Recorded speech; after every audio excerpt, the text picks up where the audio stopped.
This is a review lesson on solving equations, both linear and quadratic. Looking in grade 11 as RF5, which is chapter 4 of the McGraw-Hill Ryerson textbook. So a review with the quadratic equations coming from our chapter 5. We also need to remember how to solve our equation for a linear expression. So remember that this is an equation, so we're balanced on the left-hand side to the right-hand side. You add a value to one side, you must add the same value to the other. You're subtracting from one side, you subtract from the other, that concept. So what I'm going to do here is I am going to subtract 3x from both sides, and I get x plus 5 is equal to negative 2. And now I'm going to subtract 5 from both sides, and we get x is equal to negative 7. So it says that x equals negative 7. So that's finding the solution to this linear equation. Very similar question, but we have it equal to an x value, and this was a common error, so I want to make sure that you understand how to do that. There's two ways. You could attempt to do it by subtracting 3 from both sides, but there is an x there, or you could subtract the x from both sides. I'll do it both ways so you can see. So we have 4x plus 3 is equal to x. I'll use a different color. Just subtract 3 from both sides. So we get 4x is equal to x minus 3. Remember, if I add 3 and then I subtract 3, say that that's canceling. You have used that word perhaps, but really what it's doing is making 0. I'm adding 0. And 0 is the additive identity, which means when I add it, it doesn't to a value. It will not change that value. Now, I am going to subtract x from both sides. So I have 3x is equal to negative 3. I'm going to divide both sides by 3. X is equal to negative 1. I said I'm going to show you a couple of ways. The order in which we're doing it does not matter. So I could subtract x from both sides first. And then I have 3x plus 3 equals 0. And then I subtract 3 from both sides. And I have 3x is equal to negative 3. I divide both sides by 3. And I have x is equal to negative 1. It makes sense so that my answer is going to be the same. It's the same question. I didn't change the question any. Well, here I have a 0 because sometimes we get confused when zeros are placed in. How do I calculate with a 0? How do I calculate without the 0? Okay, I'm going to add 8 to both sides. So this gives me 4x is equal to 8. Dividing both sides by 4, x is equal to 2.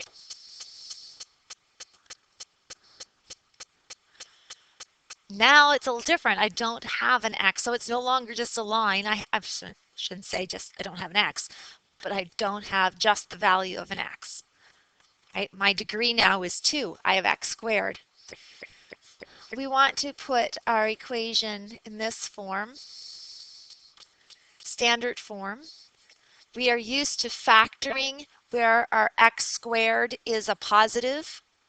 It doesn't have to be, but we're used to seeing it like that from grade 10, so we can manipulate our equation so we get it into this form. Makes life easier for you for doing the calculations. So I have x squared plus 9x minus 36 equals 0. What did I do? I added 9x to both sides, and I'm rearranging my equation so it is in standard form. In chapter 4, you've learned many different ways to solve a quadratic. You could graph it, and where you graph it, the solve means it's your x-intercepts. You can factor it. I don't know if you've called it square root principle, but you can also complete the square and then do the square root principle, or the quadratic formula. The quadratic formula works for everything, but it makes the simple questions way more difficult than they need to be, but it does make the very difficult questions easy. I don't think you should use a one tool fits all, but you should be a little more discerning about what you should do, which method. In this particular case, I'm going to factor. What multiplies to give me negative 36 and adds to give me 9, and I am saying that that is 12 and negative 3. So x plus 12, x negative 3 equals 0. Now we're looking at that zero principle again. If I have two numbers that multiply to give me 0, at least one of them has to equal 0. So that means that x plus 12 equals 0, or x minus 3 equals 0. And in math, the word or means and or, right? So it can be both of them. So this says x equals negative 12, or x is equal to 3. I've got two solutions, which makes sense because it's a quadratic. Okay. Well, here's another one. And you might say, okay, oh, quadratic formula because it's a 3x squared. And you could do that. But it is also what we would have called a long trinomial, so it's factorable. We're actually looking at what multiplies to give you 18 and adds to give you 11. Now I'm going to use the decomposition method because I'm really fast at it. If you aren't, and if you struggle with these types of factoring, you can always use a quadratic formula. You're going to get the same answer as me. So I'm taking the two values that I found, I'm substituting them into the equation in place of the 11x. That's what's happening there. I'm going to group my first two terms and I'm grouping my last two terms. I'm taking the GCF from each group. And when I take out that GCF, you'll notice that my values in the parentheses are the same. Technically, this is now the greatest common factor. If that's my common factor, then I divide out, I get a 3x plus 2 as the other factor. So x is equal to negative 3, or x is equal to negative 2 over 3, setting each factor equal to 0.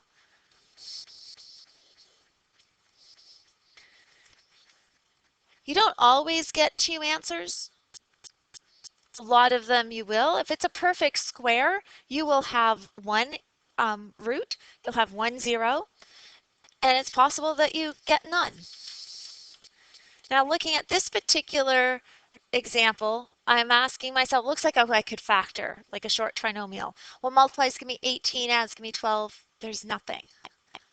So if it's not factorable, I'm probably dealing with one of the two scenarios. I have either irrational numbers or I have non-real numbers. Here's a place where quadratic formula is perfect fit, but also completing the square. And I complete the square when my leading coefficient is a 1 and the x term, that middle term, is even. I'm going to demonstrate this with completing the square. If you want to use the quadratic formula at the end, you should have the same answer. So in completing the square,